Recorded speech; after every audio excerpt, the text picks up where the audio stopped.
Tlitou de Djemeldine Benchenouf.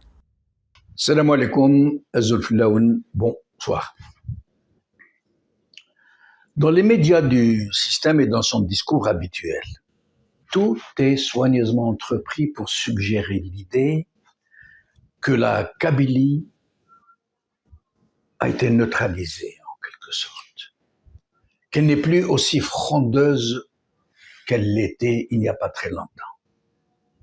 Depuis l'avènement de l'Algérie nouvelle tebbounienne, une très savante communication donc, qui procède de la suggestion et de l'allusion, nous donne tous les jours à penser que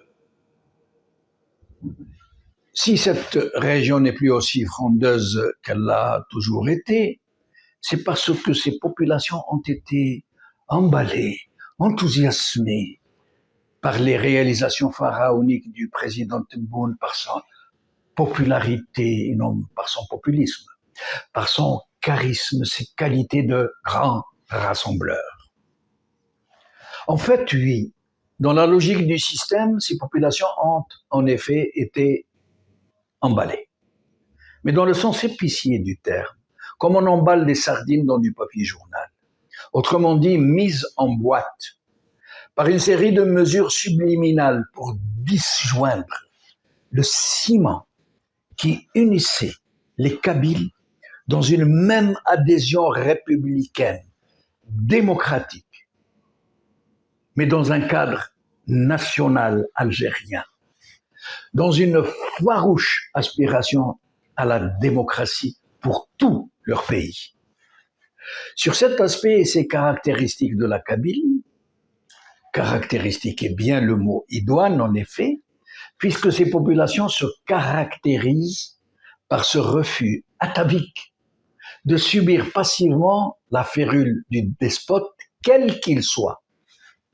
Une disposition sociologique qui lui vient de très loin, comme toutes les sociétés berbères par ailleurs, qui ont toujours fonctionné démocratiquement, dont les communautés jusqu'à la Deshra, jusqu'au Douar, disposaient et disposent toujours pour certaines parmi elles d'institutions démocratiques élues, la Tejmaat ou la Jma'a, pour dire que ces dispositions de la Kabylie sociale et politique ne lui viennent pas de spécificités génétiques, comme tentent de le faire accroire certains milieux, mais de contextes objectifs, d'ordre culturel, géographique, historique, dont celui de l'immigration a pesé très lourd dans ses penchants acquis à la liberté, à la démocratie.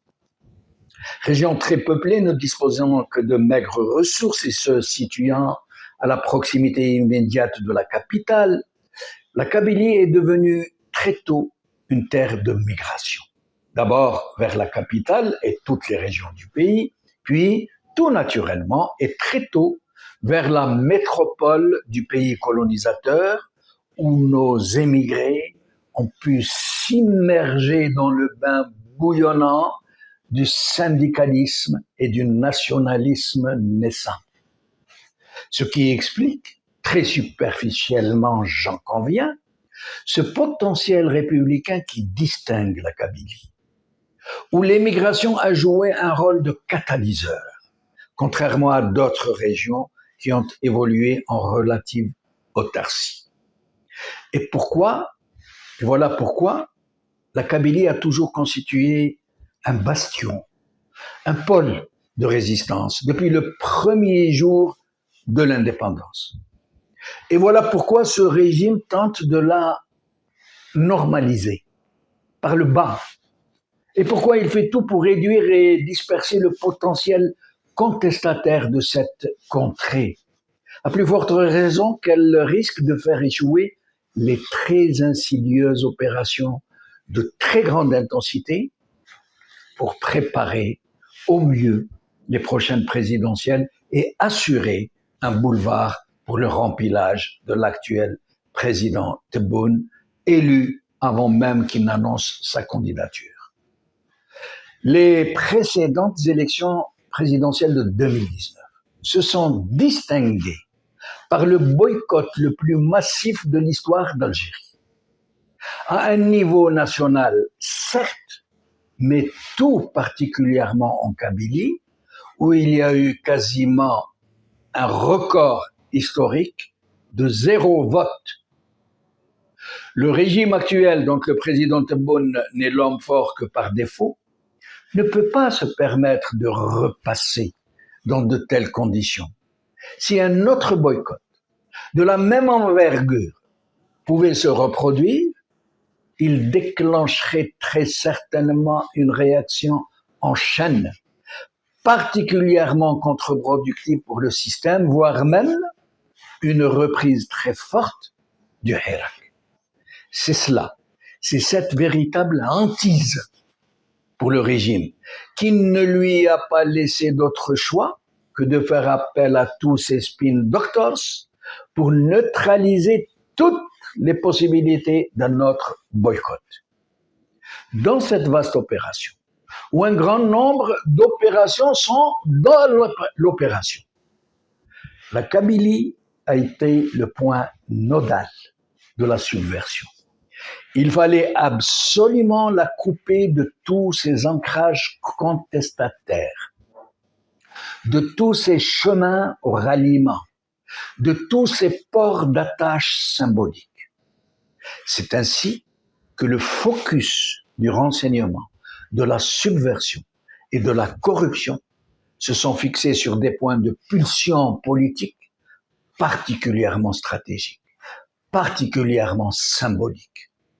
La fondation Matoub, le mouvement citoyen d'Arche, entre ces mouvances dialoguistes et non dialoguistes, la jeunesse estudiantine, la JSK, l'inauguration du nouveau stade de Tizi Ouzou au nom de Hussein Ahmed Rabbi Rahmou, la création de nouvelles associations et leur arrosage massif, et jusqu'à l'infiltration de la mémoire révolutionnaire par le biais de la basse corruption, ont été autant de points de fixation pour une stratégie de la subversion et de la dispersion.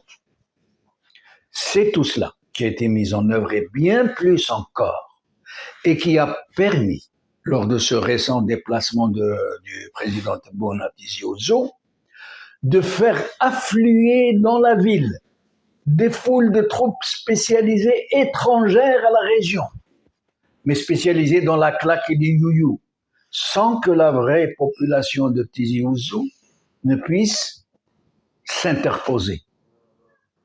Et c'est tout un programme. Voilà.